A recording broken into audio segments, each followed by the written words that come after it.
Baik, kami beranggotakan Fadina Rismawati, Firda Anissa Fatana, Hanifah Basalamah, dan Nazra Alfasya.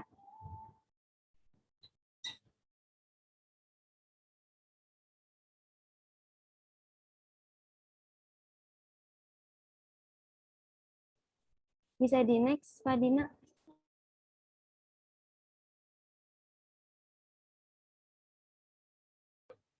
Ya, kami di sini akan membahas tentang teori dasar disablement models, ICF framework, dan clinical decision making. Selanjutnya.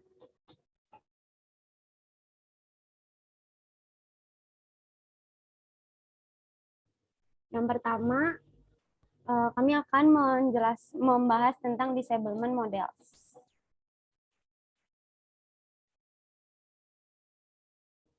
Nah, disablement models ini mengacu pada sistem definisi dan teori tentang kecacatan manusia yang digunakan untuk menyediakan kerangka kerja untuk diskusi atau untuk menjelaskan kecacatan dalam kaitannya dengan diagnosis klinis, pengobatan rehabilitasi, masalah ketenaga kerjaan, pembuatan kebijakan publik, dan masalah serupa. Nah, pada awal 2000-an, ada dua disablement model utama yang digunakan. Yang pertama ada model Nagy yang berasal dari karya Saad Nagy, seorang profesor emeritus sosiologi yang mengajar di Ohio State University. Dan yang kedua ada model World Health Organization atau WHO. Nah, semua model ini didasarkan pada asumsi bahwa proses disablement dapat dianalisis pada berbagai tingkatan. Next. Nah, yang pertama, model Nagy. Saat Nagy ini adalah seorang sosiolog yang mencetuskan disablement model yang membuat terobosan baru dengan mendefinisikan ulang disabilitas sebagai kesenjangan antara kemampuan fisik, intelektual, atau emosional seseorang dan tuntutan lingkungan fisik atau sosial orang tersebut. 4 ide atau konsepnya adalah sebagai berikut. Yang pertama ini ada aktif patologi, di mana Nagy mendefinisikan patologi aktif ini sebagai gangguan pada proses atau struktur tubuh seseorang. Lalu yang kedua ada impairment, yaitu setiap kehilangan atau ketidaknormalan struktur atau fungsi fisik, mental, emosional, atau fisiologis. Lalu yang ketiga ada functional limitation.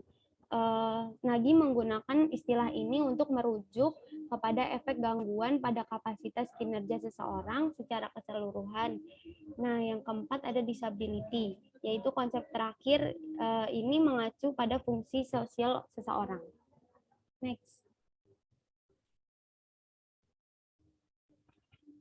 Nah, model Nagy ini juga diadopsi tetapi sedikit dimodifikasi oleh National Center for Medical Rehabilitation Research atau NCMRR. Nah, NCMRR ini menambahkan aspek kelima yaitu social limitation. Next. Nah, selanjutnya yang model kedua ini ada model WHO, di mana model disable WHO ini berasal dari serangkaian kekhawatiran yang berbeda dari model Nagy. Sementara Nagy mencoba membangun model ini untuk program membantu pemerintah, sedangkan WHO tertarik untuk merancang sistem yang dapat digunakan untuk mengumpulkan dan menstandari data medis dari berbagai negara.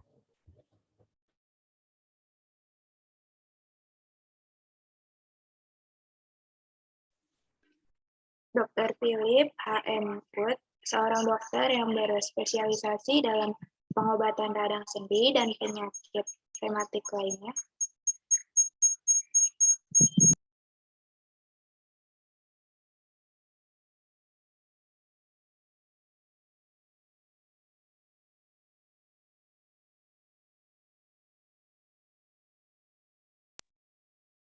Menguraikan 4 konsep yang berkaitan dengan kecacatan dalam pendahuluan yang ia tulis untuk dokumen yang diterbitkan WHO pada tahun 1980.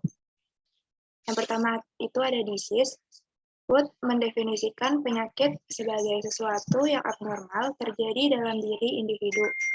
Yang kedua, impairment. Untuk Wood, gangguan terjadi ketika individu menjadi sadar akan penyakitnya. Dalam kata-katanya, keadaan patologis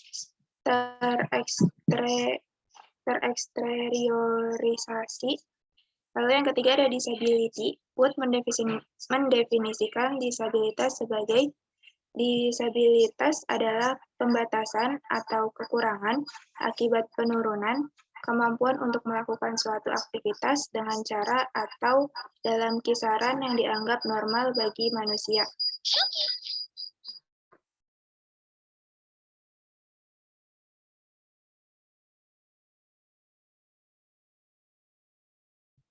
Lalu yang keempat ada handicap.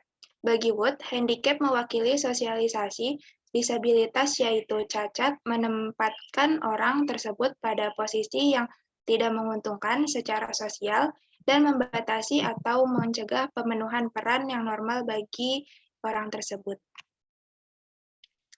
Pada tahun 2001, WHO merevisi disablement modelnya untuk mengatasi kritik terhadap model saat ini.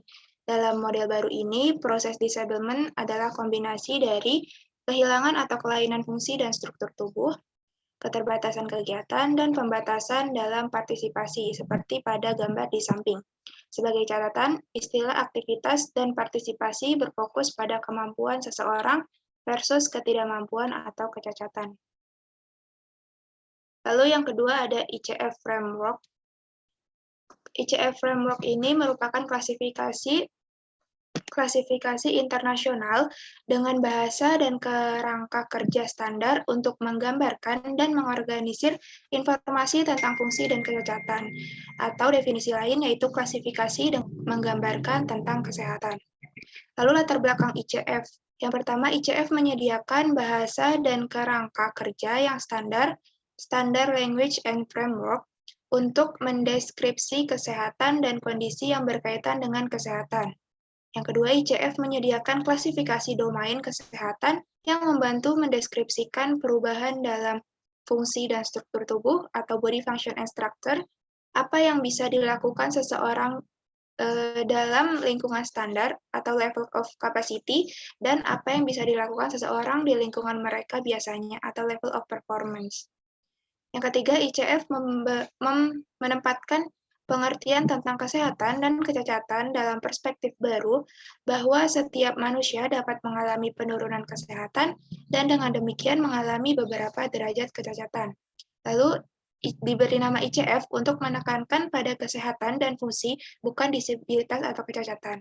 Yang terakhir, ICF tidak mengklasifikasikan orang, tetapi menggambarkan situasi masing-masing orang dengan berbagai domain fungsi. Lalu selanjutnya ada tujuan ICF. Yang pertama, tujuan keseluruhan dari klasifikasi ICF adalah untuk memberikan kesamaan bahasa, standar, dan kerangka acuan atau pedoman dalam mendeskripsikan tentang kesehatan dan keadaan yang berhubungan dengan kesehatan. Yang kedua, memberikan dasar ilmiah atau scientific basic terkait konsekuensi dari kondisi kesehatan. Yang ketiga, memungkinkan perbandingan data antar negara, disiplin ilmu kesehatan, layanan, dan waktu. Lalu yang terakhir, menyediakan skema pengkodean yang sistematis atau systematic coding scheme untuk sistem informasi. Lalu contoh dalam aplikasinya, terapis fisik dan kesehatan lainnya yang profesional lebih tertarik pada dampak dari kondisi kesehatan di individu daripada diagnosis. Sebagai contoh, seropositif rheumatoid arthritis, kode dengan kode tunggal di ICD, menyampaikan sedikit informasi tentang penyakit seseorang. Tapi ICF memiliki kapasitas untuk kode area lain yang menarik bagi terapis fisik terlibat dalam perawatan, seperti apakah pasien mengalami gangguan fungsi tungkai atas atau tungkai bawah. Selanjutnya konsep ICF. ICF memiliki dua bagian, di mana setiap bagian memiliki dua komponen. Yang pertama itu ada functioning dan disability. Yang pertama itu ada body function dan struktur, activities dan participation. Lalu yang kedua itu ada kontekstual dan faktor, meliputi environmental faktor dan personal faktor.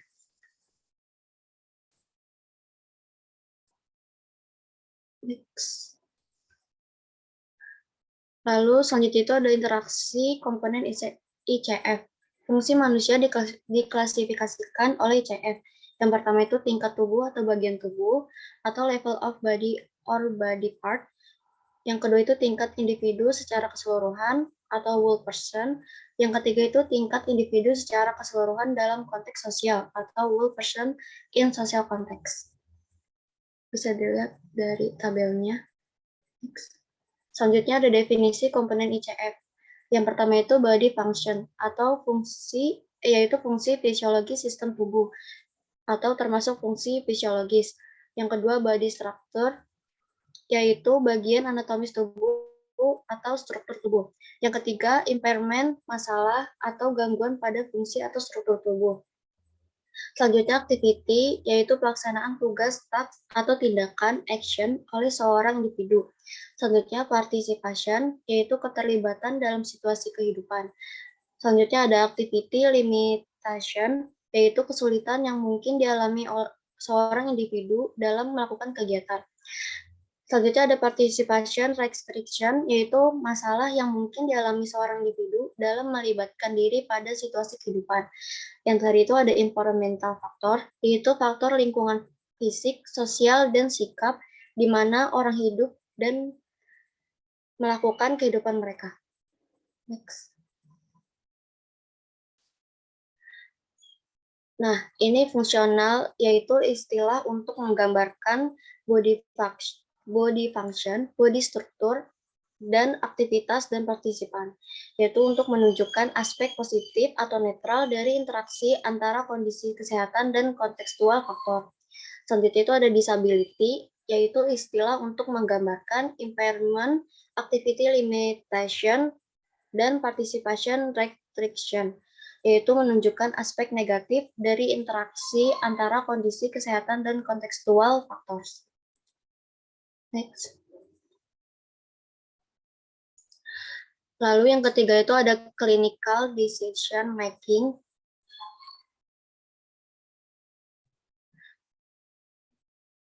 Clinical decision making itu adalah proses pengambilan keputusan, yaitu pemilihan alternatif perilaku tertentu dari dua atau lebih alternatif dari teori George R. Terry. Pengambilan keputusan klinis yang dibuat oleh seorang tenaga kesehatan sangat menentukan kualitas pelayanan kesehatan. Dapat terjadi mengikuti suatu proses yang sistematis, logis, dan jelas, dan dapat dijelaskan, diajarkan, dan dipraktikkan secara gamblang. Kemampuan ini tidak hanya tergantung pada pengumpulan informasi, tetapi tergantung juga pada kemampuan untuk menyusun, menafsirkan, dan mengambil tindakan atas dasar informasi yang didapat saat pengkajian, dan sangat tergantung pada pengalaman, pengetahuan, dan latihan praktik. Keputusan yang baik adalah perawatan yang aman. Next.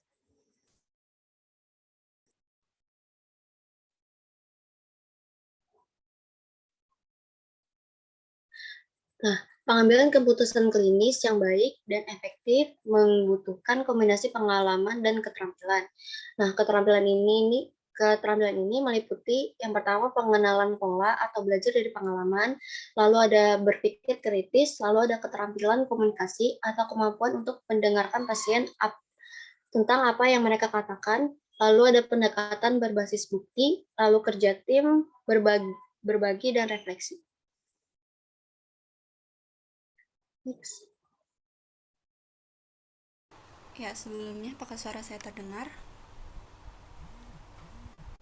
Terdengar tak? Ya.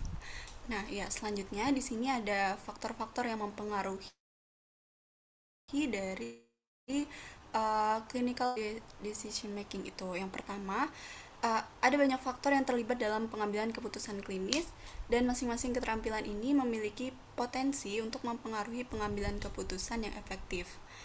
Dan pengambilan keputusan klinis yang diinformasikan ini harus mencakup berbagai sumber informasi dan pengetahuan. Nah, faktor yang mempengaruhinya itu yang pertama adalah mengetahui bukti. Jadi, seiring dengan berkembangnya pengalaman, kita bisa mengidentifikasi dan membangun rangkaian kasus kita dengan pola yang dapat diidentifikasi dan hasil tipikal yang dapat memberikan pengetahuan latar belakang yang berharga ketika berhadapan dengan situasi saat ini. Ya, next. Nah, kemudian ada mengenal diri sendiri. Sadar akan perilaku, kemudian kompetensi, sikap, emosi, dan nilai kita bukan hanya milik kita sendiri, tetapi juga pasien atau klien dan kolega kita. Penting juga kita untuk mengetahui keterbatasan kita, menyadari kapan kita harus mencari bantuan, saran, dan dukungan. Dan juga kita harus ingat bahwa kita adalah bagian dari tim. Kemudian, mengetahui pasien dan orangnya. Kita juga harus mengetahui preferensi pasien, kemudian pengalaman penyakit mereka dan situasi atau kebutuhan perawatan mereka saat ini, dan apa yang normal untuk pasien tersebut dalam hal observasi, mobilitas, dan juga tingkat fungsi. Penting juga untuk kita mempertimbangkan umpan balik dari alat pengambilan keputusan yang dapat kita gunakan untuk menangkap informasi pasien dan juga menganalisis hasil.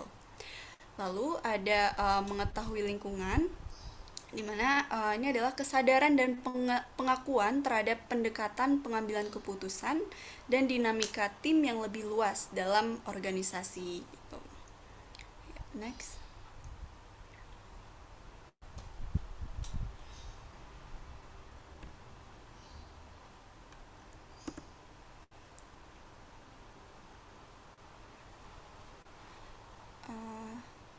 Dina, ini udah next belum ya?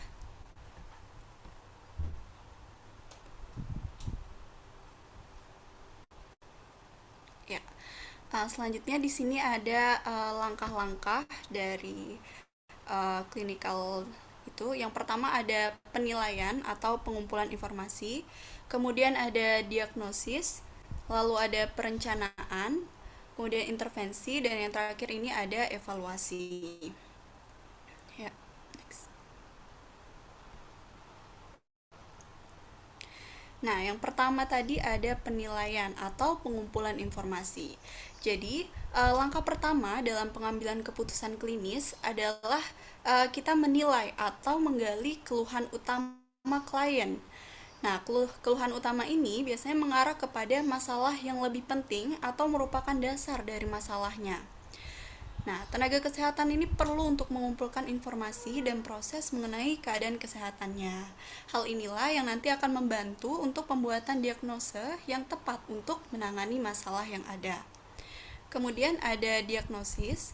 Jadi setelah kita mengumpulkan beberapa informasi, tenaga kesehatan ini mulai merumuskan suatu diagnosis diferensial atau diagnosa banding yang merupakan kemungkinan-kemungkinan diagnosa yang akan ditetapkan. Ya, next.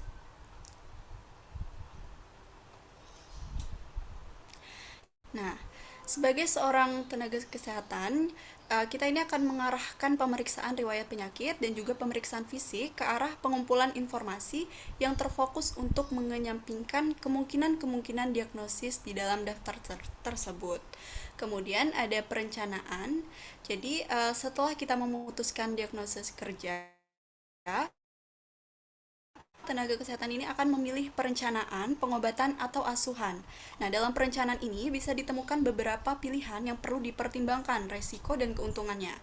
Ada beberapa faktor yang dapat mempengaruhi pemilihan prioritas perencanaan. Yang pertama itu adalah pengalaman tenaga kesehatan, kemudian penelitian dan bukti-bukti klinis atau evidence base, lalu nilai-nilai yang dianut tenaga kesehatan bersangkutan, dan juga ketidakjelasan yang disebabkan tidak adanya atau tidak lengkapnya data. Ya, next. Nah, kemudian ada intervensi. Jadi langkah berikutnya dalam pengambilan keputusan klinis setelah kita merencanakan pilihan tindakan yang akan dilakukan. Selanjutnya ini adalah melaksanakan pengobatan atau asuhan yang telah ditentukan. Nah, dalam melaksanakan langkah ini, kita perlu mengacu pada protokol atau prosedur yang telah dibuat dan sudah distandarisasi. Dan dalam melaksanakan tindakan pada pasien, kita juga perlu untuk memperhatikan reaksi atau respon pasien terhadap tindakan yang diberikan. Tindakan pemantauan tersebut juga akan menghasilkan data untuk langkah berikutnya. Jadi apa langkah berikutnya? Langkah berikutnya itu adalah evaluasi. Nah, dalam langkah evaluasi ini, rencana tindakan atau pengobatan yang dipilih untuk diagnosisnya harus dievaluasi untuk mengetahui apakah sudah efektif atau tidak. Nah, keberhasilan suatu intervensi ini dilihat apabila terjadi perubahan, bukan hanya pada gejala, tetapi juga pada penyebab masalahnya.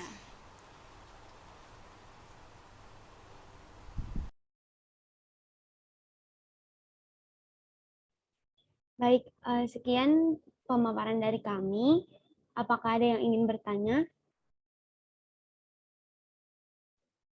Oke, silakan teman-teman yang ingin bertanya.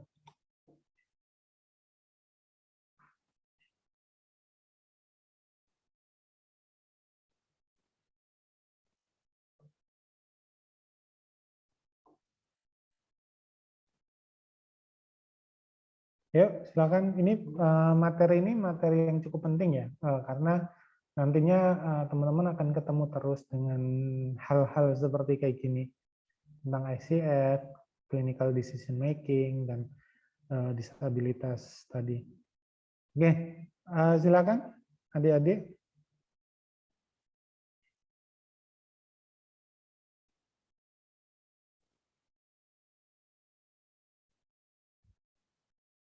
Yuk.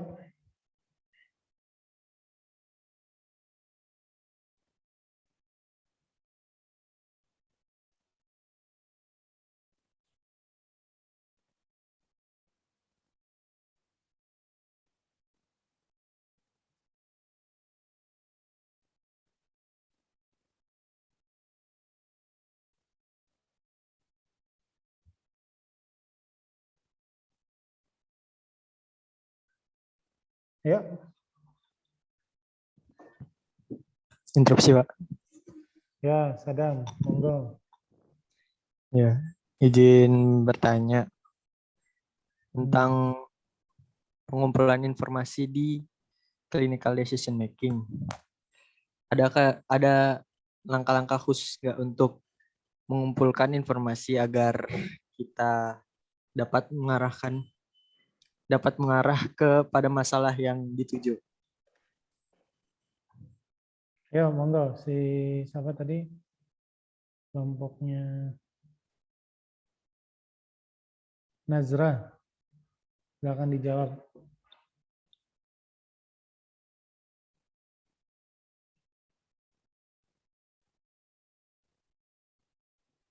Baik, terima kasih Sadam atas pertanyaannya. Apakah boleh ditampung dulu Pak pertanyaannya? Ya, silakan. Baik, terima kasih Pak. Untuk teman-teman ada yang mau bertanya kembali?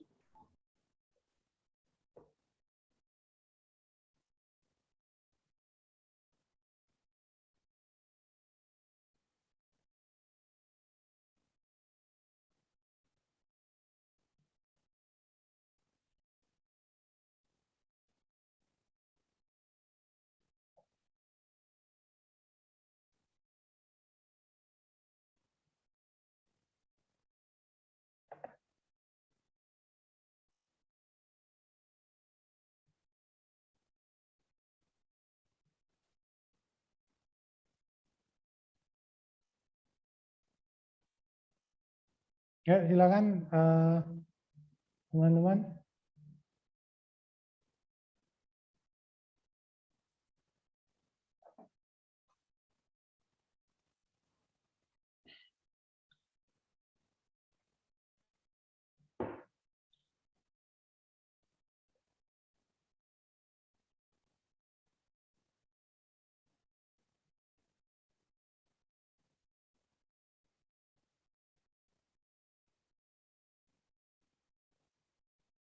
Izin bertanya. Ya, monggo. Iya, nama saya Daud, izin bertanya kepada kelompok. Sebenarnya masih suka bingung sama yang namanya apa itu ICF. Sebenarnya ICF ini sama nggak sih kayak yang kita kenal dengan status klinis, atau itu dua hal yang berbeda gitu? Kalau misalnya beda, hubungan kedua ini gimana gitu? Terima kasih.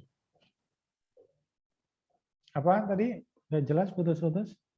Oh iya, maaf Pak. Apa terdengar Pak sekarang? Iya. Izin bertanya mengenai konsep ICF ini. Sebenarnya saya sendiri masih agak bingung tentang yang namanya ICF dan kawan-kawan tadi.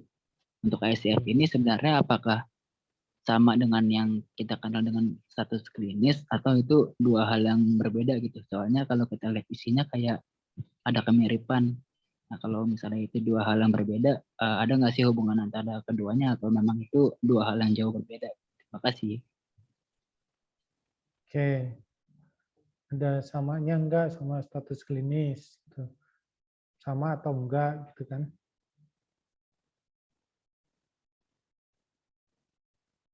Oke. Selanjutnya.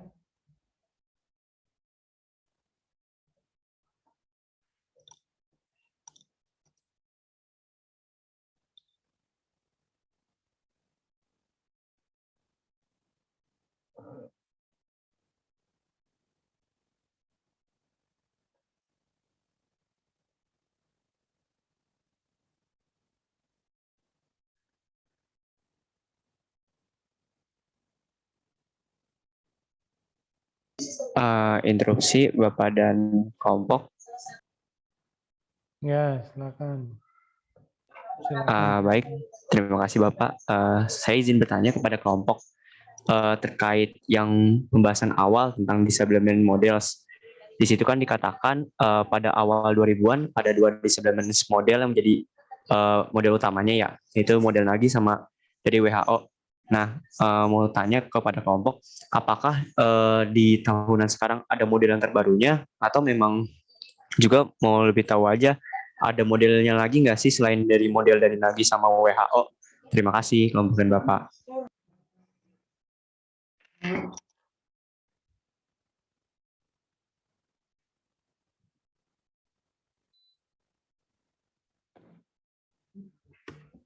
Baik, terima kasih Tommy atas pertanyaannya.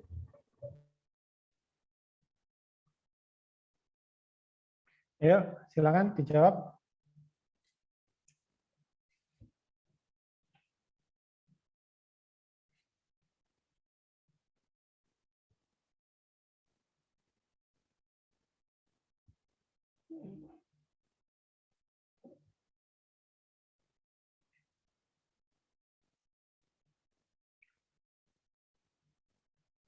Ini kelompoknya mana? Nazra, silakan Nazra. Iya, interupsi Pak. Ya, Perkenalkan saya Fadila. Hmm. Izin menjawab pertanyaan dari Adam.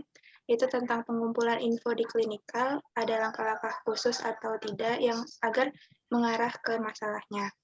Jadi tentang pengumpulan info ini itu sama dengan saat kita melakukan asesmen.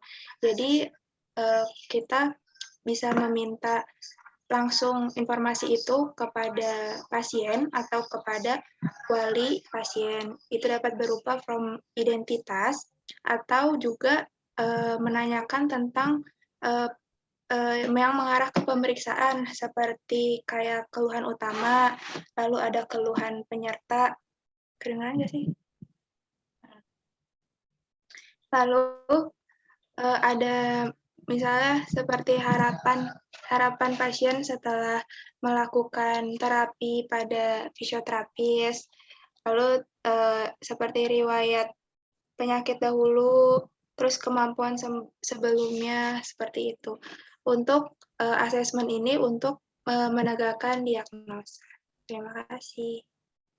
Mungkin Pak Yusuf ingin menambahkan, Pak. Oh, kamu nyuruh saya berarti ya? Nyuruh saya nambahin apa gimana? Saya kan bukan satu kelompok kamu. Oke, ya bercanda. Jadi gini, memang gini, prinsipnya clinical decision making itu ibarat kata kamu tuh harus membuat keputusan dalam sebuah problem atau di klinis. Jadi saat misalnya nggak hanya tentang apa namanya diagnosisnya apa, dan nggak hanya apa namanya ini problemnya apa, tetapi bagaimana kamu meramunya, ibarat kata kasus itu bisa selesai. Jadi kamu clinical decision making itu apa ya, suatu konsep untuk memutuskan sesuatu hal dalam klinis. Contohnya hal gini, saat misalnya orang dengan kondisi problem di lutut gitu kan, kita untuk tahu itu problemnya apa, kita kan harus melakukan tes pengukuran. Sama sepertinya tadi disampaikan oleh Fadina, misalnya nih, kamu harus dalam proses pengambilan keputusan ini, ya kamu punya bukti-bukti yang kuat gitu kan, baik secara evidence-nya, baik secara apa namanya, secara ininya apa, problem klinisnya pada pasien tersebut dari asesmennya. Ini saya coba ngasih tahu contoh ya, misalnya ini saya ngambil dari punya dulu dosen saya. Jadi misalnya orang dengan kondisi osteoartritis, kasusnya misal osteoartritis, tapi kamu belum tahu nih kasusnya apa namanya osteoartritis. Saat kamu menanyakan ini untuk memutuskan bahwa ini sebuah osteoartritis, coba ngelihat beban tubuhnya besar atau enggak. Oh, ini ternyata orangnya berlebih, berat badannya berlebih. Kemungkinan osteoartritisnya jauh lebih tinggi daripada orang yang tidak ini. Terus kegiatannya gimana, tinggi enggak? Terus pernah ada injury dulu enggak? Oh, ternyata ada. Terus kita coba, oh ini kemungkinan ke arah osteoartritisnya lebih tinggi nih ketimbang gangguan jumpersnya atau apa. Terus dicek lagi, kita coba tes dalam misalnya dari dasar kita evidence itu seorang osteoartritis salah satu cirinya ada krepitasi kan. Nah, terus kita coba tes joint plane movement, oh ternyata ada krepitasi. Nah, itu apa namanya memungkinkan ke arah ke osteoartritis. Terus nanti ada nyeri kaku enggak di lutut atau di hip pada saat pagi hari, morning sickness. Terus gait-nya seperti apa? Nah, dari hasil-hasil yang kita kumpulkan itu, oh ternyata kasusnya itu ini ke arahnya osteoartritis. Nah, itu adalah clinical decision making kita, ibarat kata membuat patologi diagnosis ICD-nya adalah osteoartritis. Selanjutnya, apa yang kita perlu lakukan? Kita harus membuat program. Nah, untuk kita menentukan program itu dilihat dari mana? Dari problem-problem yang dialami. Nah, itu makanya kita ada namanya, biasanya temennya adalah clinical decision making dan prediction rules. Jadi dari ketahuan nih keputusan klinisnya itu apa problemnya, terus di prediction rule-nya itu ibarat kata prognosisnya berapa lama dan kita diberikan apa. Nah, itu adalah prinsip clinical decision making. Selain itu juga fisioterapi harus mampu dan mau, ibarat kata kamu harus memutuskan bahwa ini pasien bisa kita tangani atau kita tidak bisa tangani. Kenapa? Kita harus mampu memutuskan, apalagi nanti adik-adik rencananya setelah lulus D4 nanti langsung ke profesi. Profesi itu harus mampu memutuskan apa yang diberikan yang dalam pemberian tindakannya, harus berani memutuskan dan membuat rancangan pengelolaan pelayanannya secara mandiri gitu kan. Nah, itu harus teman-teman kuatkan gitu. Jadi contohnya apa? Teman-teman bukan hanya dalam clinical decision making, bukan hanya menentukan ini problemnya saja, tetapi harus memutuskan ini harus berhenti untuk pemberian latihan atau intervensi, harus dirujuk kepada yang lebih kompeten. Ini harus lanjut dengan merubah konsep latihannya, atau ini benar-benar tetap lanjut dengan konsep yang sama karena bagus. Nah, itu adalah clinical decision making. Jadi kalau misalnya tanya itu gimana bisa taunya? Ya dasar-dasarnya dari apa yang kamu dapatkan dan dasar evidence. Jadi misalnya contohnya, kenapa evidence itu menjadi sangat penting dalam penentuan keputusan? Karena itu sebagai dasar kita bahwa ini untuk problemnya ini beneran. Karena gini contohnya, saat misalnya orang dengan kondisi kita tahu nih, misalnya belum tahu nih ini OA, tapi kondisinya dia nggak ada morning sickness, nggak ada krepitasi, dia nggak ada firm and feel untuk knee-nya, apakah kita bisa menentukan itu sebagai OA? Kan enggak. Bisa jadi itu kemungkinan hanya jumpers knee atau cedera meniskus atau cedera yang lain, bukan karena OA. Nah, itu pentingnya evidence dan pengumpulan data. Oke, apa kurang puas? Apa tadi? Yang nanya?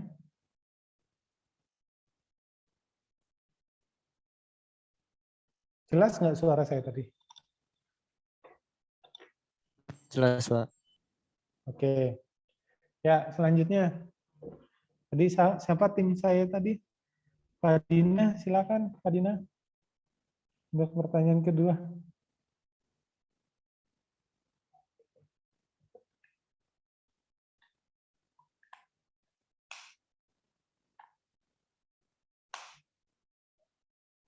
Ya.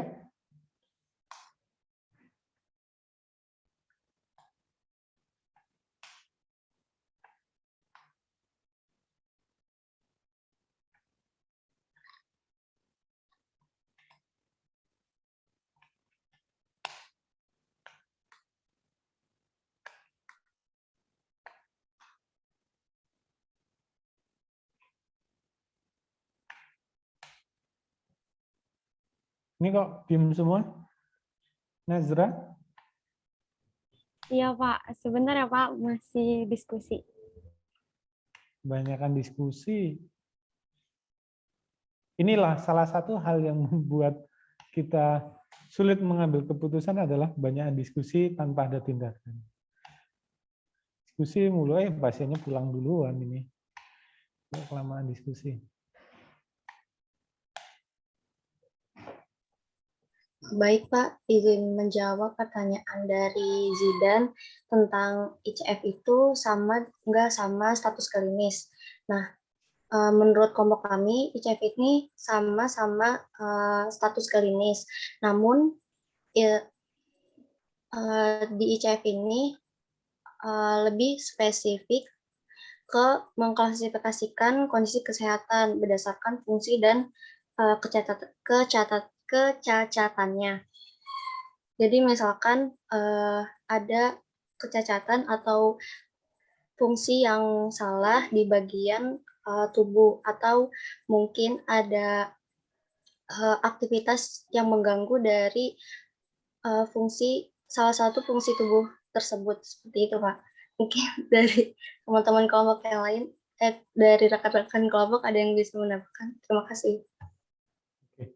Saya teman kelompoknya bukan. Oke, ada yang lain, teman-teman yang nambahin? Atau dari teman-teman yang bukan kelompoknya, monggo kalau misalnya tahu. Mau nambahin.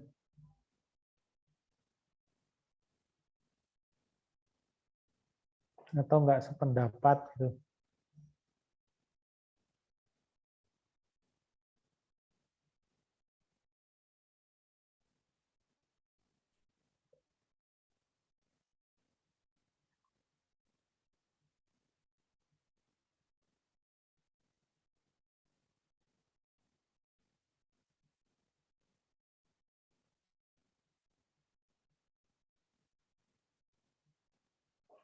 Halo? Pada tidur siang ini. Apa belum pada makan siang ya?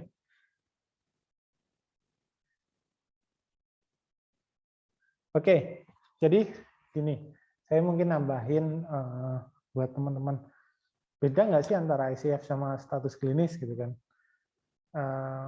Kalau menurut saya beda.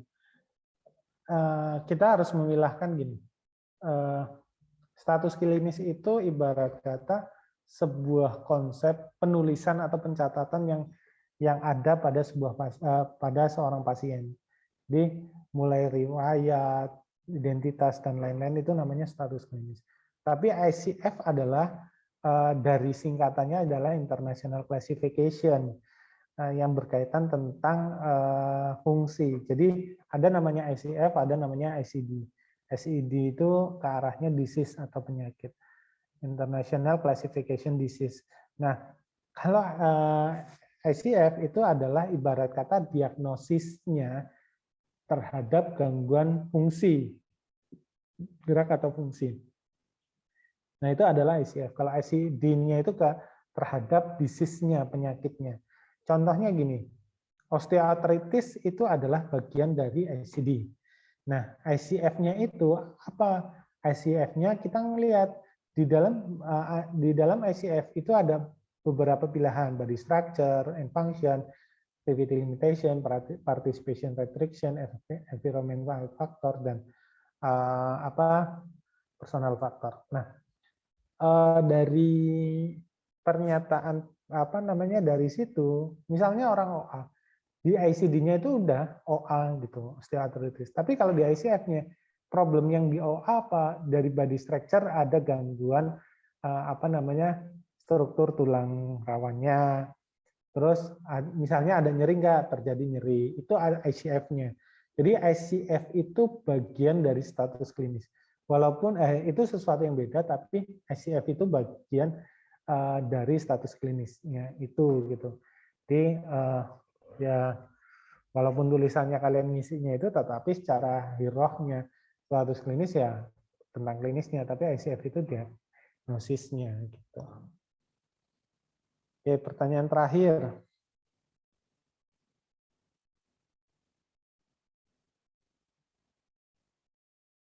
Dari Sadam ya, tadi terakhir dari sahabat keren.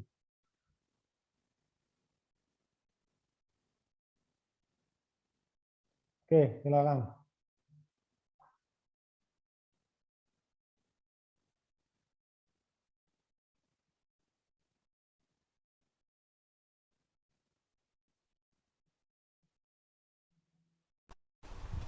Iya, Pak, izin untuk menjawab pertanyaan dari Tommy. Ya. Jadi untuk disability models itu sendiri, dia itu memang modelnya itu ada dua, yang tadi yang NAGI dan juga WHO. Nah, namun pada tahun 2001 ini untuk mengatasi kritik terhadap model yang saat ini, gitu. Jadi ICF ini dia berusaha menggunakan istilah positif apa yang disebut NAGI sebagai keterbatasan fungsional dan disabilitas gitu. Jadi meskipun struktur umumnya ini mirip dengan model asli WHO dan juga model NAGI, namun fokus model ini baru ada pada aspek disabilitas positifnya atau pada kemampuannya. Ya, mungkin dari teman-teman atau Bapak ada yang ingin menanggapi? Ya. Jadi sebenarnya model NAGI, model WHO itu ya hampir mirip ya, kalau kita ngeliat ya kayak gitu-gitu aja. Tetapi memang tadi benar disampaikan oleh Firda, ada beberapa inovasi dan perbaikan yang terjadi dalam penentuan klasifikasi tentang disabilitas. Jadi ada, menjadi catatan buat teman-teman kelompok ini, itu untuk kata-kata kecacatan itu dihilangkan, diganti disabilitas. Ya. Nah, itu diganti disabilitas. Nah, untuk ibarat kata tadi saya sempat dengar ada pertanyaan, ada nggak model barunya gitu kan. Nah, model yang terbarunya itu yang ICF 2001. Nah, itu yang terbarunya, itu ICF 2001. Kenapa nggak berubah gitu kan? Ya itu aja masih relevan sampai sekarang gitu kan. Teman-teman udah pernah ngeliat ICF belum? Belum, Pak. Belum, Pak. Nah, Saya nanti belum, Pak. Dilihat ICF-nya ya. Oke, mungkin saya coba share sedikit tentang ICF ya. Nanti kita diskusi lagi. Nanti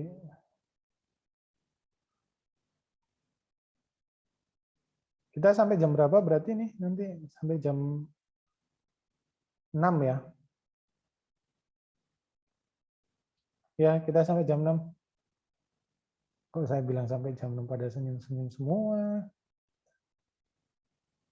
Pak Dina ngantuk lagi. Oke, jadi sebenarnya ini sesuatu hal yang sangat cukup penting dan cukup menarik menurut saya yang harus teman-teman pahami dan pelajari. Karena saya kebetulan jadi salah satu tim penyusun peraturan Menteri Kesehatan tentang standar kompetensi fisioterapi. Jadi saya menyusun standar kompetensi itu ada beberapa hal yang menarik yang kita yang kita lalui dan alami. Salah satunya adalah saat itu ada salah satu dokter spesialis, mungkin kalian tahu dokter spesialis rehabilitasi medik, menanyakan kepada kami, fisioterapi itu nggak boleh buat diagnosis. Fisioterapi itu nggak punya diagnosis. Nah, saat itu mungkin menjadi ibarat kata di dalam jantungnya itu, kalau di sinetron itu kayak ada sambaran petir kayak gitu, jeder gitu kan. Nah, maksudnya itu menjadi ini di hati saya, orang ini ngaco apa gimana ya? Nah, saat itu ketika saya menyampaikan gini, maaf Bu, saya menanyakan dengan profesi lain, saat pembahasan itu ada sekitar 9 UP, organisasi profesi, salah satunya itu. Nah, saya menanyakan ke seluruh 9 UP itu, misalnya keperawatan punya diagnosis nggak? Punya. TW punya nggak? Punya.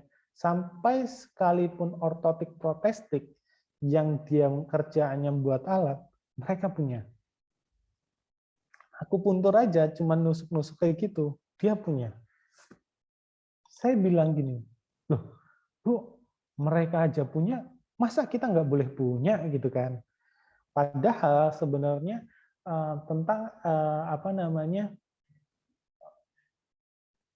diagnosis fisioterapi itu udah ada sejak dahulu kala gitu kan. Dan setiap nakes itu punya hak, dia membuat proses pelayanan kesehatan mulai dari anamnesis sampai dengan evaluasi. Itu diperkenankan dan diperbolehkan seluruh tenaga kesehatan. Nah, dari situ saya berpikir adalah, apakah di lapangan teman-teman fisioterapi seperti itu tidak pernah membuat diagnosis dan tidak punya kecirian diagnosis sendiri. Nah, mengapa saya bilang penting? Kita itu terkadang masih berpikir diagnosisnya kita adalah ke arah ICD. Salah enggak? Enggak salah. Karena menjadi catatan, ICD itu bukan punyanya dokter. ICF itu bukannya punya fisioterapi atau punyanya dokter. Nah, ICD dan ICF itu adalah sebuah international classification untuk menyamakan persepsi nih bagi seorang tenaga kesehatan satu dengan tenaga kesehatan lainnya. Saat misalnya kita berbicara tentang OA, osteoartritis,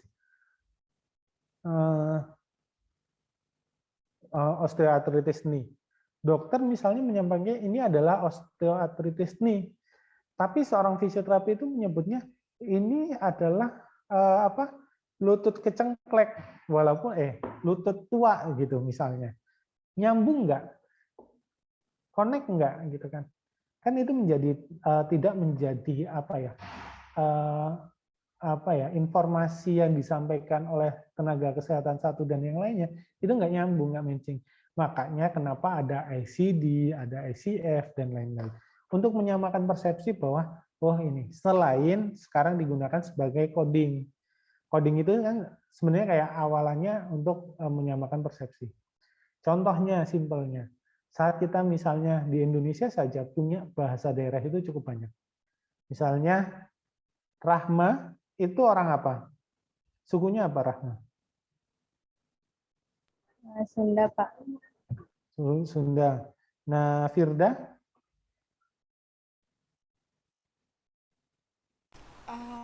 Bengkulu, Pak. Bahasa Melayu ya, Bengkulu Iya. ada Melayu kan ya. Coba Firda ngomong pakai bahasa Melayu, Rahma ngomong pakai bahasa Sunda. Nyambung nggak? Enggak, Pak. Dan Rahma dan Enggak, Firda Pak. itu nggak tahu bahasa Melayu, si Rahma nggak tahu bahasa Melayu, Firda nggak tahu bahasa Sunda. Akhirnya apa? Firda Melayu kadang keras ngomongnya, itu ngomong tinggi. Rahma ngomongnya pakai bahasa Sunda lembut tapi mendayu-dayu. Akhirnya berantem mereka. Nah, itu makanya kenapa ada ICF dan ICD. Nah, ICF dan ICD itu berkaitan erat tentang diagnostik atau diagnosis. Nah, kalau teman-teman menuliskan diagnosisnya fisioterapi, ditulis lengkap. Tulisannya diagnosis fisioterapi. Itu perjuangan saya dan teman-teman dengan Pak Ari, Pak Akib, itu sangat luar biasa untuk mempertahankan menggunakan diagnosis fisioterapi. Nah, ini ada beberapa model diagnostik yang sering digunakan, itu ada ICD-9-CM, ada ICD-10, ada ICF, dan ICF-CY. Nah, apa namanya yang ICF-CY itu untuk anak-anak, ya, untuk anak-anak. Kalau yang umum itu pakai ICF saja. Nah, ICD, International Classification of Disease.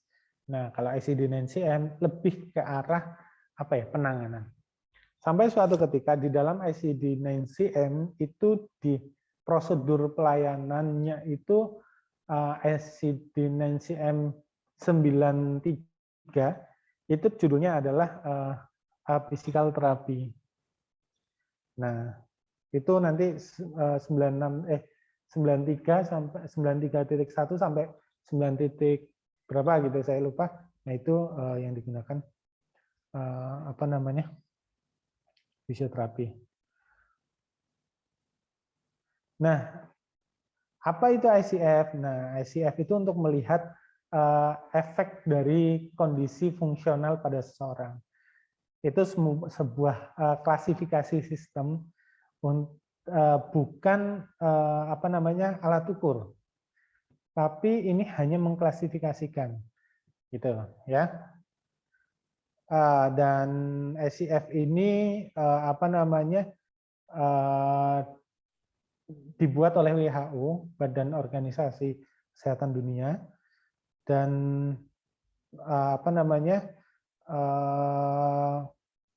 dia memiliki fungsi untuk melihat kondisi fungsional dari status fungsional dari orang. Jadi misalnya orang dengan kondisi yang sering kalian lihat sprain ankle, kita melihatnya bukan sprain ankle-nya, tetapi yang kita lihat adalah gangguan fungsinya.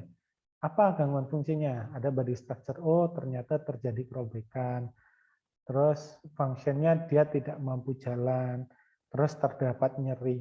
Itu adalah gangguan fungsi.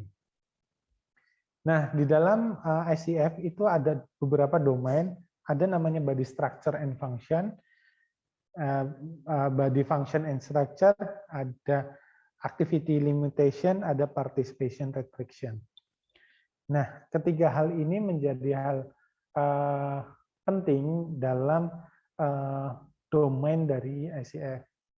Jadi nanti dipilah-pilahkan. Nah, body structure and function itu lebih ke arah gangguan struktur dan fungsinya. Misalnya, yang tadi mungkin udah disampaikan oleh teman-teman, kerobekan otot, pemendekan hamstring, terus apa namanya, fungsi itu sangat luas, fungsinya itu ketegangan itu fungsi, terus habis itu nyeri dan nyeri tekan, terus apa namanya, dan lain-lainnya. Nah, itu fungsi.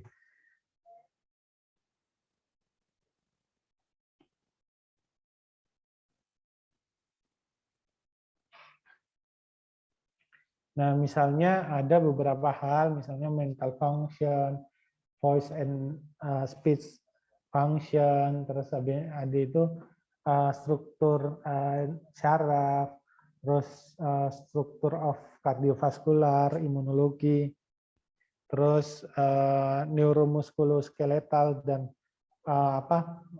struktur gerak. Nah, ini adalah beberapa struktur-struktur yang di dalam body structure and function.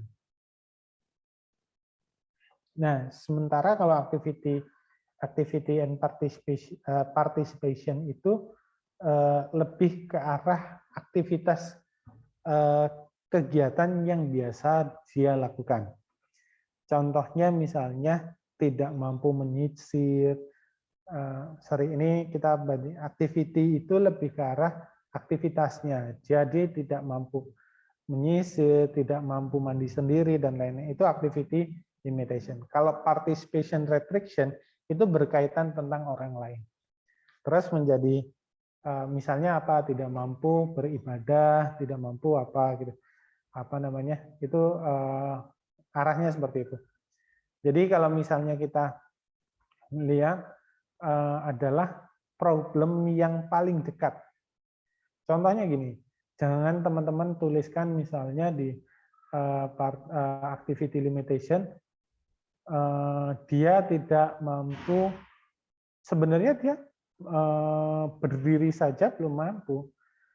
Berdiri saja belum mampu, tapi teman-teman udah menuliskan tidak mampu naik motor, gitu kan, ngaco kan gitu.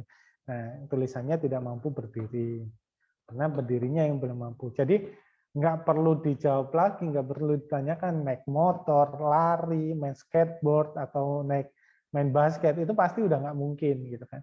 Jadi itu nggak perlu dituliskan. Kalau dituliskan kayak itu, wah banyak aktivitas yang banyak yang nggak dituliskan.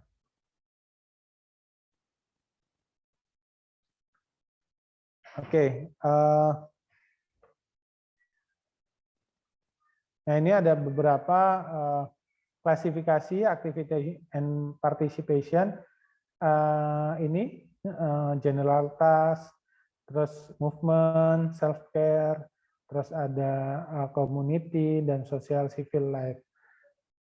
Nah ini klasifikasi.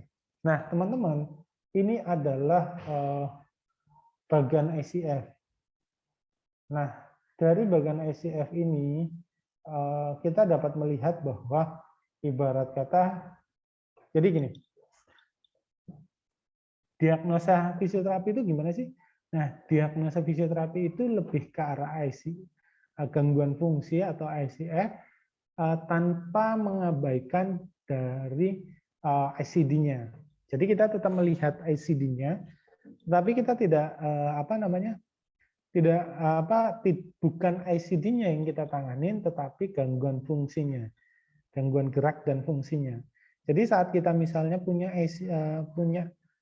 kasus OA, kita nggak nanganin OA-nya, tapi kita nangani penurunan gravitasinya, peningkatan kekuatan ototnya, menurunkan ketegangan ototnya, terus activity-nya misalnya dia mampu duduk berdiri, terus participation-nya dia mampu beribadah secara sempurna gitu kan. Nah, itu. Nah, terus yang menjadi masalah dari gangguan-gangguan ini ada faktor-faktor yang mempengaruhi, yaitu eksternal atau environmental faktor, faktor lingkungan dan faktor dari personal faktor. Gitu ya. Nah, ini contohnya osteoarthritis, misalnya body function-nya apa, pain. Terus ROM, muscle weakness, coordination deficit, terus problem with energy, gitu kan. Terus activity limitation-nya, mobility, tidak bisa standing, walking, terus dengan perpindahan, gitu kan. Terus participation-nya apa, family relasi. Jadi dia tidak bisa ngumpul sama keluarga-keluarganya. Nah, terus ada faktor lingkungannya, misalnya kamu lihat lingkungan perkantorannya gimana, terus lingkungan tempat tinggalnya gimana, terus personal faktornya, misalnya kebiasaan buruknya dia, misalnya dia tidak bisa tidur malam, tidak bisa tidur cepat, terus mengkonsumsi makanan yang yang mempengaruhi tentang OA-nya, itu menjadi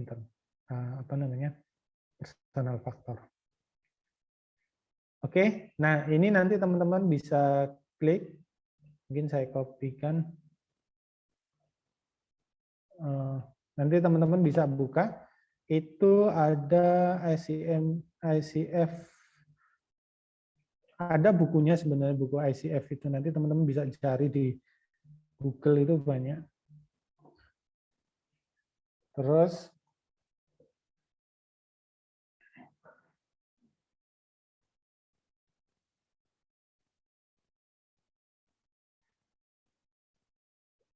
saya coba buka ICF browsernya.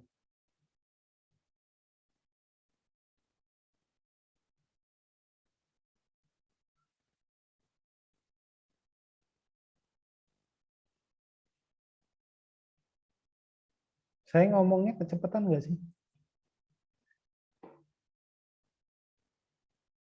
Kecepatan nggak? Enggak, Pak. Oh, iya. Enggak, Pak. Nah, ini adalah ICF browser. Nah, nanti oh iya, saya belum mengirim ke kalian. Saya ngirim di chat room. Nah, itu ICF browser. Nanti silakan buka-buka. Nah, di sini ada nih body function-nya. Teman-teman udah ada yang pernah buka ini belum?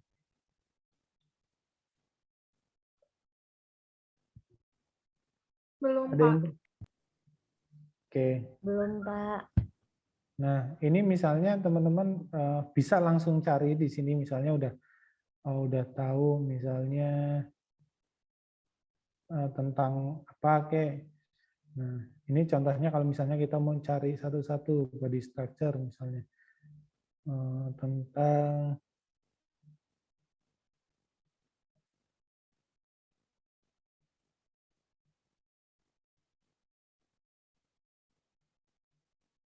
nah ini misalnya struktur yang hubungannya dengan lower extremity. Sebenarnya nih struktur of. Nah, ini misalnya bone of ankle and foot. Terus misalnya ligament, dia problem di otot di ankle and foot. Nah, ini kodenya adalah ini. Nah, ini sebenarnya coding ini digunakan misalnya untuk rekam medis, orang teman-teman rekam medis untuk menulis statusnya. Nah, ini misalnya struktur muscle of ankle and foot, tear atau apa gitu. Nah, itu adalah penulisannya gitu. Itu body structure. Oke.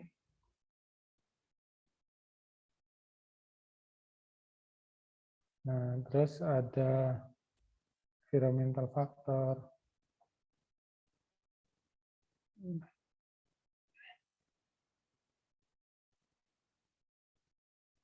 Nah, ini nanti teman-teman bisa lihat.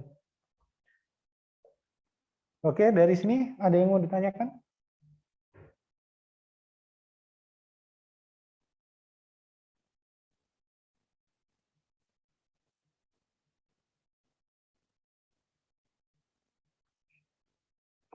Ada yang mau tanya nggak? Sebenarnya SCF itu sungguh sangat menarik ya. Maksudnya dalam artian teman-teman perlu bisa membayangkan apa ya, SCF itu sangat apa ya, unik menurut saya, apalagi fisioterapi pakai itu. Jadi sebenarnya kalau diklaim itu pengeklaiman satu kasus saja bisa, misalnya kasus OA itu problem SCF-nya itu ada mungkin lebih dari 5 gitu kan. Jadi kalau dokter dibayarnya cuma 1, kita bayarnya 5 gitu kan. Lebih menguntungkan. Makanya saya coba usul ibarat kata misalnya pembayaran fisioterapi itu jangan pakai SCD, pakai SCF aja. Jadi biar lebih banyak gitu kan. Karena yang kita tanganin bukan OA-nya, bukan stroke-nya atau bukan ACL-nya misal. Yang kita tanganin adalah gangguan fungsinya gitu. Memang teman-teman nanganin OA-nya kan enggak, melatih ototnya segala macam. Jadi yang harus diparadigma dan dipatrikan di dalam otak teman-teman, ICD itu adalah sebagai penunjangnya. Problem-problem penyakit itu adalah sebagai penunjangnya. Tetapi yang ditangani teman-teman itu bukan ICD-nya. Tapi yang ditangani teman-teman adalah problem body structure and function, activity limitation, dan participation restriction-nya. Jadi misalnya kalau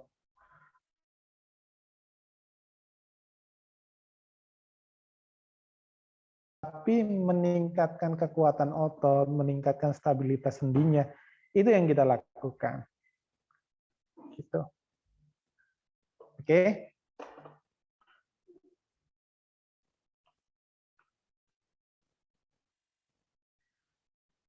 Oke, ada yang mau ditanyakan?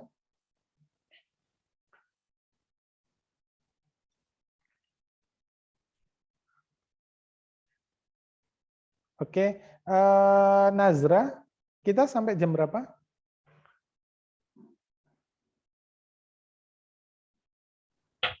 Kalau sesuai sama jadwal dari jam 2 sampai jam setengah 6, Pak. Tapi karena tadi kita mulainya jam setengah 1, mungkin jam 2-an kali ya, Sampai jam Pak? 4 Setengah berarti. 3. Ya. Wah, itu kamu ngitungnya gimana? Coba tolong bantu Nazra ngitung. Kalau dari jam 2 sampai setengah 6. Iya kan? Ya, jam 2 sampai setengah 6. Artinya kalau misalnya kita dari jam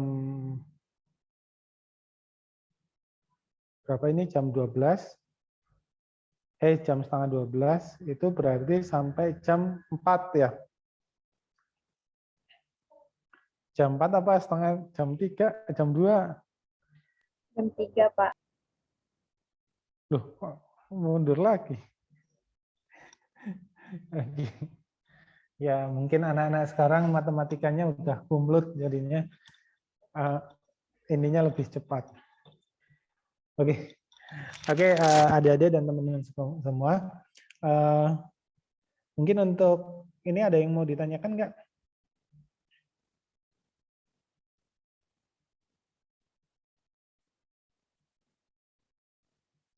Ada yang mau tanyakan?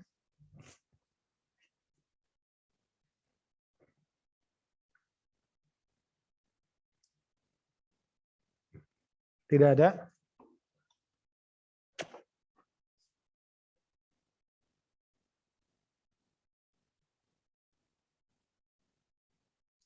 Oke. Saya minta setelah ini nanti teman-teman bukan tugas ya, dianggapnya sesuatu yang harus dikerjakan. Kalau tugas itu kan terkesannya ini ya, kayak sebuah kewajiban dan harus dikerjakan. Ini harus dikerjakan, tapi biar kalian nggak menjadi beban. Kadang-kadang tugas itu beban kan. Ini sebuah kuis, bukan kuis juga, nggak ada idenya. Ini sebuah hiburan buat teman-teman setelah ini. Nanti setiap orang buat tabel seperti ini. Jadi buat seperti ini, nanti teman-teman menulis body function and structure. Cari cari sebuah kasus ICD, misalnya osteoartritis nih, osteoartritis hip, CTS apa segala macam, itu kan banyak banget kasusnya, baik neuro, muskulo ataupun kardio ataupun yang lain. Nanti teman-teman cari body function and structure-nya, nanti ada activity limitation-nya, sama participation restriction, terus external factor sama personal factor. Nah, nanti dibuat modelnya seperti ini jadinya. Oke. Dibuat modelnya seperti ini. Nah, nanti body function-nya nggak hanya, ini kan cuma coordination deficit misalnya. Ya, teman-teman ditulis yang lebih panjang, muscle weakness, weakness-nya di mana. Nanti kita akan bahas, kalau nanti kan kita ada pertemuan saya selanjutnya ya. Ini pertemuan kita selanjutnya kita bahas, teman-teman ada waktu sampai ada 2 jam lagi. Nanti silakan membuat itu. Setiap orang satu dan tidak boleh sama. Kasusnya nggak boleh sama. Jadi kasusnya nggak boleh sama. Nanti teman-teman di grup buru-buruan tuh, saya apa kasusnya. Dan nggak boleh sama. Oke, ada yang mau tanyakan? Nanti bentuknya ini ya, apa namanya? Di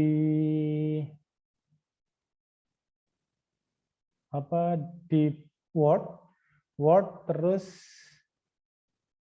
satu lembar aja, satu lembar terus dikasih nama sama NIM di pojokan. Nah, nanti dijadikan satu sama si pennya ya. Dikasihkan saya udah dijadikan satu ya, Mbak Nazra ya. Baik, Pak. Ya, nanti WA-kan saya yang nggak ngerjain. Oke. Oke, gitu. Nanti kita diskusikan waktu pertemuan selanjutnya ya, pertemuan selanjutnya. Tapi dikerjakannya ini sekarang. Oke, saya kasih waktu sampai jam berapa?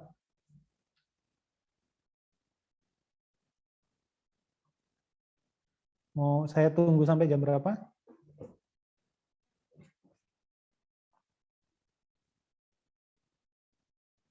Ayo, nggak ada suaranya ini.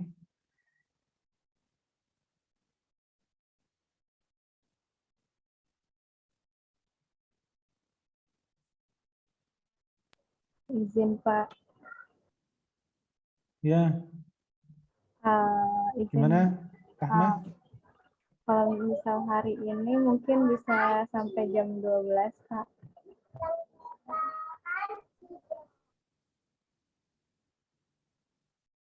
Kenapa? Nggak putus-putus? Teman-temannya ada yang dengar?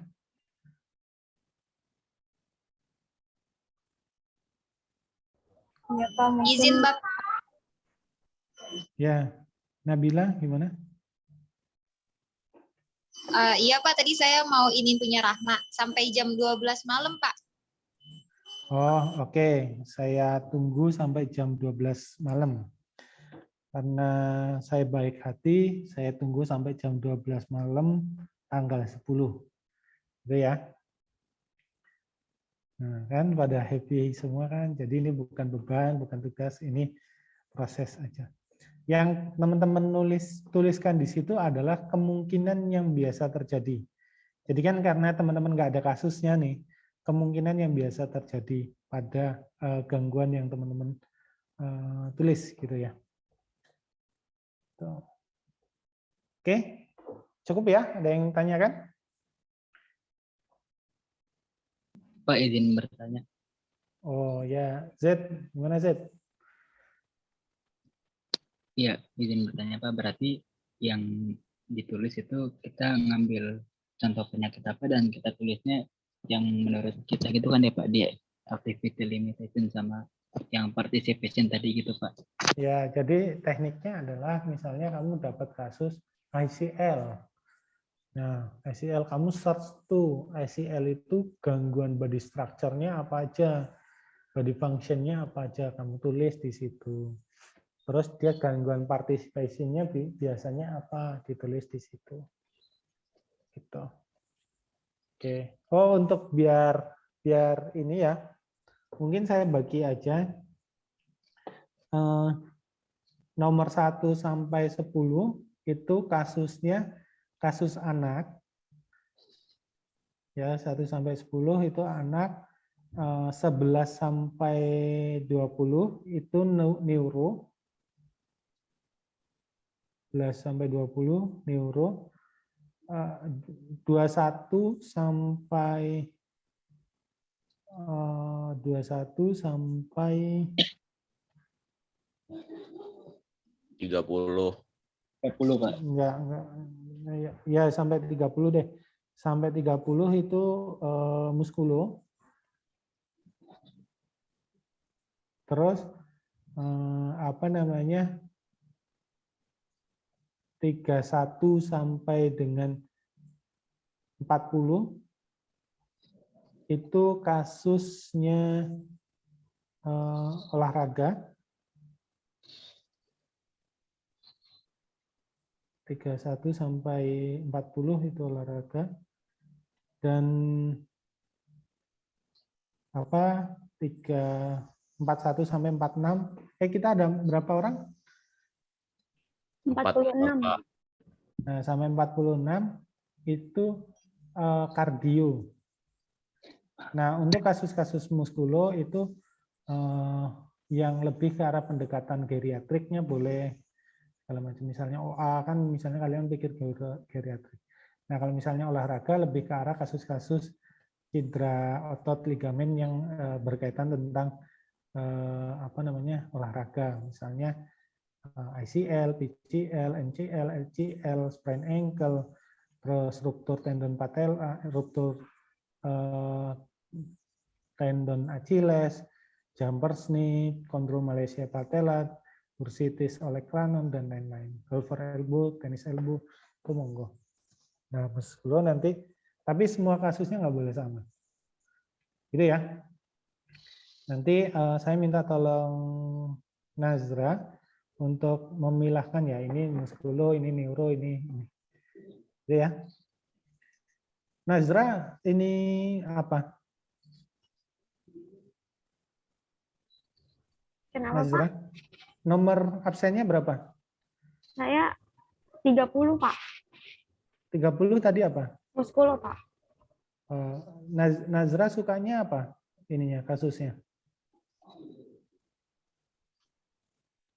Belum kepikiran, Pak. Enggak, kira-kira kamu senangnya apa?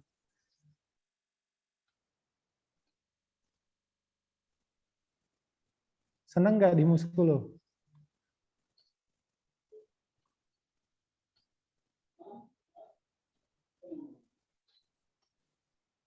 Ya, Nazra, senang nggak di muskulo? Apa mau kardio? Muskulo aja, Pak. Oh, gampang kan ya muskulo ya? Ya, Nazra. Semoga, Pak. Semoga gampang. Nah, nanti pokoknya Nazra milih dulu, nanti lainnya baru teman-temannya ya. Itu kebijakan saya. Karena kan Nazra kan yang gabungin tuh. Nah, oke, kalau misalnya ada yang mau milih dulu, oh, nggak adil ini, ya udah nanti siapa yang mau Nazra nanti dia yang gabungin gitu. Oke ya Nazra. Baik, Pak. Oke, terima kasih adik-adik. Ada yang ditanyakan tentang kasus atau ininya?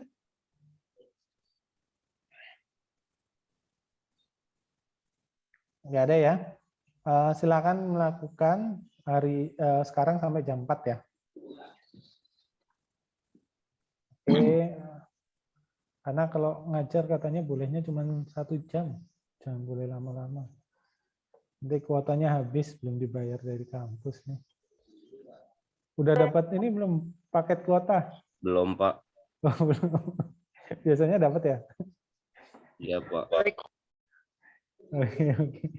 Oke, nggak bercanda ya. Ya. Oke, terima kasih. Itu aja karena saya lihat Zidni udah mulai ngantuk, jadinya saya sudahi dulu. pertemuan pada sore hari ini. Semoga adik-adik sehat semua dan semoga happy dalam menjalankan semua proses pembelajaran yang teman-teman jalani. Karena kuliah itu jangan jadikan sebuah beban, tapi sebuah kegiatan yang menghibur teman-teman.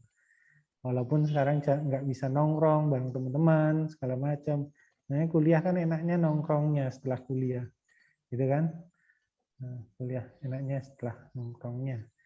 Oke, mungkin sebelum kita tutup, saya minta Rizky untuk memimpin doa. Iya Pak, mohon izin Pak. Ya, saya izinkan. Iya Pak. Ya, buat teman-teman dan Pak Yusuf, terima kasih Pak Yusuf yang sudah mengajar. Semoga ilmu yang dari Pak Yusuf kasih tahu ke kita bakal kita resap terus sampai nanti kita sukses ya Pak. Amin, amin. Amin, Ki. Berdoa menurut kepercayaan dan agama masing-masing, berdoa dimulai.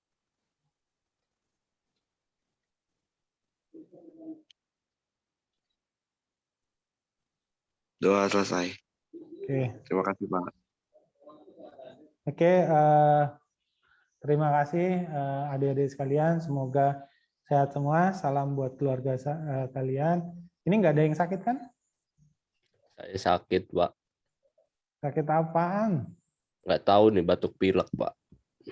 Oke, kalau batuk pilek nanti coba di swab ya. Nggak lah Pak, nggak ada duitnya. Ya, laporan aja ke kampus, apa tahu bisa difasilitasi. Oke, semoga sehat semua. Nanti kapan waktu, semoga kita bisa ketemu langsung offline. Lebih enak kayaknya, lebih enak, lebih nyaman kan kuliah offline. Oke, terima kasih. Assalamualaikum warahmatullahi wabarakatuh. Saya mau dipakai untuk diskusi ini atau enggak? Kalau dipakai saya keluar. Mungkin enggak, Kak. Enggak, Pak. Oke, ya udah saya tutup semua ya. Oke, udah di SS apa-apa udah, Dek? Sudah, Pak. Udah, Pak. Oh, saya nggak lagi, coba kalau saya jelek tolong diganti lagi ya. Ganti SS-nya. Ya, terima kasih ya. Saya tutup ya.